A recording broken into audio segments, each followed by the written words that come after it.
So start with isolated margin if you can to manage risk on each trade individually. So there is two types of, I would say, trading perpetuals, right? So you could do isolated or cross margin. So margin mode, for example, being that funds are at risk.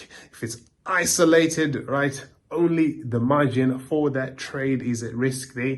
If it's cross, you're really risking the entire margin balance. So the risk level becomes lower per trade with isolated, and obviously higher when it's shared across all positions with cross margined. So with isolated, I think is best for beginners, small size trades.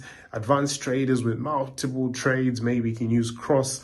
Liquidation, obviously, isolated is isolated to that one position, and cross can cascade across the account. So start with isolated margin if you can to manage risk on each trade individually. So when it comes to understanding the liquidation mechanics and how to avoid getting wrecked, the liquidation happens when your margin can no longer support your position. It works in a very simple way where you have maintenance margin, the minimum you need to keep your position open, right? If the price moves against you and your equity drops below this margin, your position is liquidated. A liquidation engine forcibly closes your trade to prevent the platform from taking a loss. So to protect yourself, you need to use stop loss orders, set reasonable leverage, let's say 5 to 10x max for most traders.